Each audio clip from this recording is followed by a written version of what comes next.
Greetings to the Chapel YouTube audience, either listening or watching on screen. Nice to have you here this morning. And wow, we have a packed room. I'm so grateful for everybody who comes. To me, the packed room suggests that the Caron mission is alive and well.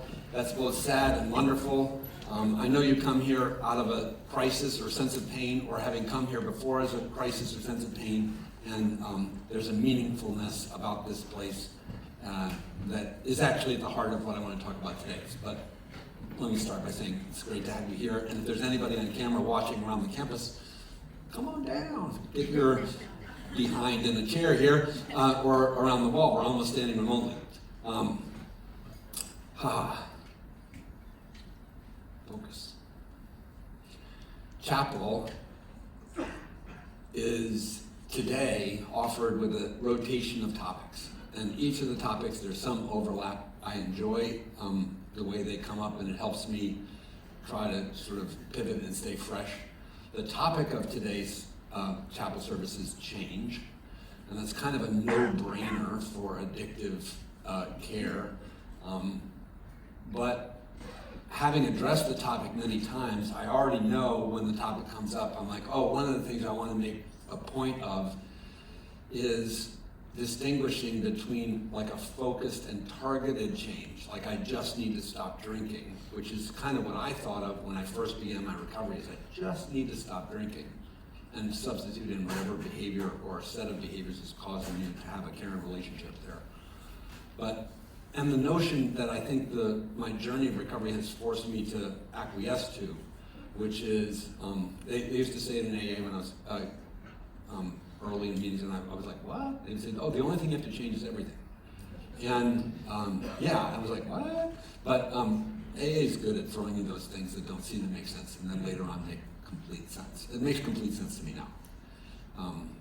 I do, of course, all the things I used to do, or many of the things I used to do, but I have to do them differently because I'm no longer doing them with the infusion of my day-to-day life of this sort of insanity. So I have a fresh take on the subject of change today. And it came about in a kind of an accidental way. Last Monday, I had some people who were in my apartment. We were talking about addiction and recovery. And then also, I had delivered a lecture earlier that day. And the subject that came up twice on Monday was exorcism. Are you ready? And I want to weave in thoughts about exorcism in relation to the notion of change.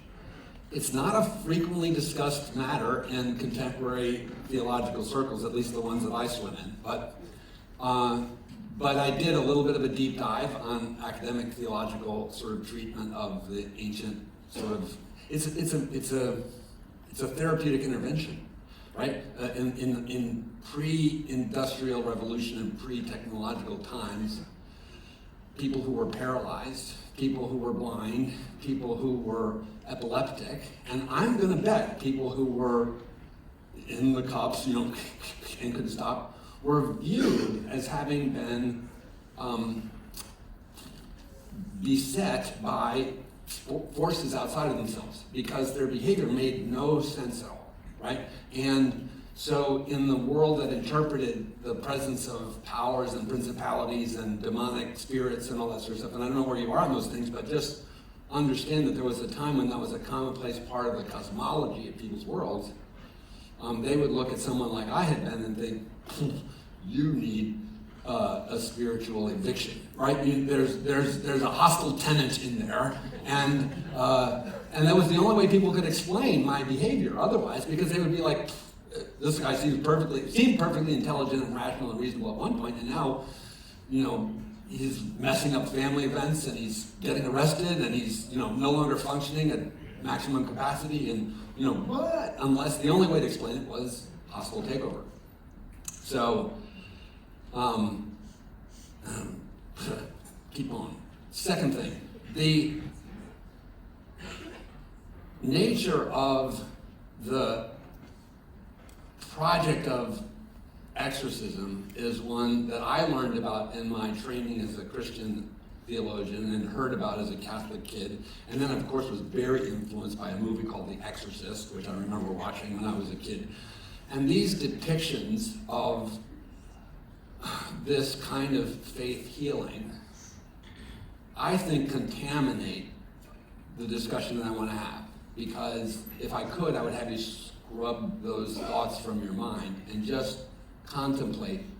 Here's an interesting fact. It would be very hard to find a wisdom tradition in the world that does not have something in its heritage and practice that is akin to what the Christian community call exorcism. So it's in the Abrahamic traditions. You have Judaism, Islam, and Christianity have practices to evict hostile takeovers. And then in the Eastern traditions too, you have Hindu and Buddhist. And I was thinking, well, probably not in Confucian and Taoism, but it turns out in ancient Chinese medicine traditions you did. And in fact, almost like we make fun of indigenous tribal traditions like voodoo or whatever, but like it's all about spirits, right? Like that's a cosmology that entertains a world where a world infused by entities, and so it's not just those weird Catholics who think about this stuff, you know, and who take a terrible beating, but like addicts, there's always two sides to these things. So if this is something that every community of faith in all of human history brings forward into the modern scientific era, I don't know, maybe we should wonder why it's so prevalent. And then, to add another piece of interesting data, there's now all this neuroscience. There's the neurobiology of addiction. Some of you get a neurobiology of addiction lecture on Mondays in week C, and it's usually done by Dr. Ming Wang, who's awesome, and it's a great lecture, and he talks about receptors, the limbic brain, and a lot of the slides in the neurobiology of addiction lecture are attributed to a woman named Nora Volkow, who is the head of the National Institute of Drug Abuse. And Nora Volkow explains the neurobiology of addiction to lay audiences with a term that I find helpful here. So if she was speaking to us, she would say, in all of my scientific research, in spite of all of these technical terms, what really we're seeing here on these screens is a hijacked brain. What? So why am I in trouble for talking about hostile takeover from the spiritual perspective if the neuroscientists can talk about a hijacked brain from the neuroscience perspective? I personally believe that this is what happens when you look at psychology, sciences, the physical sciences, and spiritual care as disciplines, is that there's semantic distinctions because of the languages and ways we look at the things, but that in fact we arrive at very similar conclusions. We just use different models to sort of understand it. So it's not either or, and maybe it's both and or all three at once, right? So, fascinating. When I was on Monday and I was having these conversations with people, and we solved the problem of evil and everything, it was awesome, you missed it. But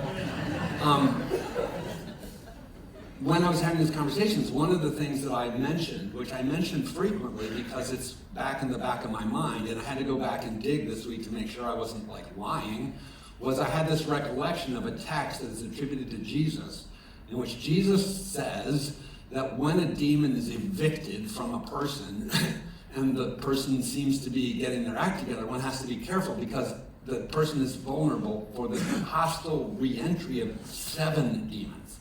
Right? So there's a vulnerability in this notion of a freshly exorcised person is like, AA calls it a hole in the soul. The early recovering person experiences this hole in the soul. And there's the potential for that hole in the soul to be like glommed onto by other negative sort of forces. Many of us have seen this. This is the person in early recovery who goes off and gambling or has an affair or becomes like a shopaholic. Oh my God, I was at this UPS drop-off for, which now Staples is apparently doing with this coupon or whatever, and so my wife talked me into, we just had to go and drop off one package, and last time there was nobody in line. It's great, and so we get there and we're the third person in line, but this woman has 2 bags of like 20 items each that she's returning, and I found myself praying for her.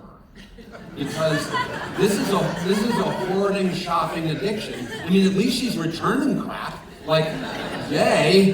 But it's And those of you who are here in our care, I want you to hear what I'm saying, which is that you may be very vulnerable to other forms of addictive disorder as you lay aside the main symptom that got you here.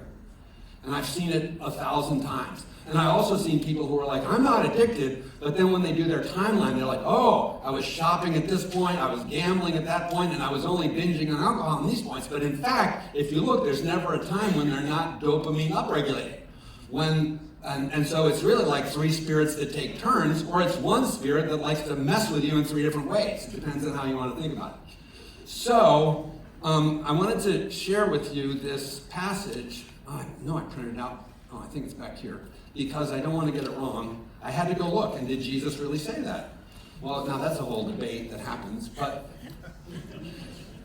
there's two passages, Matthew and Luke, the 12th chapter of Matthew and the 11th chapter of Luke. And if there's any really well-studied New Testament scholars here, you would know that if there's a very similar passage in Matthew and Luke that's not in Mark, then it's thought that it's from a particular source. It doesn't mean that it's authentically Jesus' thing, since two people said that Jesus said it. It just means that the two people who said that Jesus said it were from a similar camp, right? And this is called the Q source.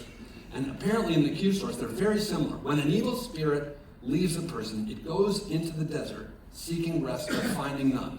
Then it says, I will return to the person I came from. So it returns and finds its former home empty, swept, and in order. Then the spirit finds 7 other spirits more evil than itself, and they all enter the person and live there. So that person is worse off than before. Interesting, right? At least I was like, not wrong, it's in there. What authority do we give to such things, right? And then I'm assuming in Judaism and Hinduism, like whatever, it'd be interesting to find out whether this hypothesis that the newly exorcised person is at risk of a subsequent more pernicious sort of state. And I haven't done all 7 of the major wisdom traditions. Like I can't tell you that. But what I did do is I was doing the historical biblical criticism on this particular Q pericope. That's a fancy word for a little passage. And there are people who suggest that the pericope in there is really an allegory or a political dig at first century dynamics what was going on, and had to do with Jesus and Judaism and blah, blah, blah. So it was like a illustration of infighting. But I don't know, I'm still going to take it a little seriously, because you don't use a metaphor where the source of the metaphor doesn't really apply, right? So I think, in essence, this may have been common teachings, is that people with hostile takeovers were still vulnerable, even if Jesus used the illustration to apply to contemporary circumstances. And I could care less about that. Our contemporary circumstances seem pretty afflicted by evil as well, but I'm not going to go there. So I want to come back to here, and I want to just make a couple of connections, and then I'll finish up. So one is, there's this rampant embrace and enthusiasm in the contemporary behavioral health landscape for hallucinogenic care. So this used to be people would go to Peru for ayahuasca, or to Cancun for ibogaine, and or now you have major medical facilities that are working on the use of psilocybin, which I did a bunch of when I was a younger high being. And I will confess there's some sort of allure to it, because I remember these hallucinogenic experiences being very transforming and all that sort of stuff. But my claim about that in relation to this message is that there's also a huge danger of thinking it's a one-time fix. I go, I have the woo-woo, I understand and see in a new way what I did wrong. That's like the patient who says to the clinicians here, I don't know how many clinicians here, Johnny, like, I know what I need to do, I just need to go do it. And we're like, waiting for the car to hit the wall. Right? If you go to Peru and you take the ibogaine and then you come back and you say, I know what I need to do, I just need to do it, you are like the person who's experienced the exorcism, and you are just a gaping hole waiting for the hostile renewal of attack. So our new president and CEO, a guy named John Driscoll, is somebody I came in with a lot of suspicion about, because, I don't know, it's a really important thing. We have a newly named leader. He's just like 4 weeks on the ground. I just shared with somebody a talk that he gave, which is no longer going to be widely accessible, but he gave it to staff here. And I found it really wonderfully exciting, intelligent, inspiring. And I just want to steal from it a little bit because I'm sure he's going to help Caron. So one of the things that he said, I think this is always so interesting, he's approaching the speech that he's using to the organization along scientific lines. It's like the Nora Volkow thing. He's like saying, we're going to use science-based practices to orient the organization to the fulfillment of its mission. And that may mean we will change what we do. So just like you don't want your heart surgery to be what was done 50 years ago, we might update our techniques, but we have the same purpose, which is the transformation of the addicted person to lives of good purpose. I love that expression, to a life of good purpose. And he said there's 3 things that we find in science that suggest that a life of good purpose in active recovery requires. One of them is length of engagement, a second one is therapeutic alliance, and the third is self-efficacy. And these kind of accumulate over a period of time. So one is that the person stays engaged in care. So much for the ayahuasca hypothesis, right? If the evidence shows that long-term engagement is what really brings lives of meaning and good purpose, the ayahuasca may be a good intervention, but if it's seen as a once and done, it's missing very important data about what really works. So, and I'm sorry, you're going to have to leave this room with a little less enthusiasm by going and getting high somewhere.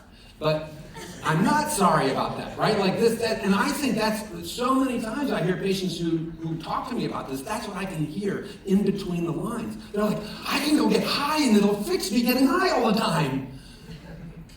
That's like me. I have my 3rd DUI. I'm going to stop driving at night. It's that skewed. It's a weird perception. So the second thing, though, therapeutic alliance, is worth unpacking because what it suggests is that the person who is able to sustain long-term recovery, especially in the initial frame, needs outside guidance. Because their thinker is just like the thinker I just exhibited, right?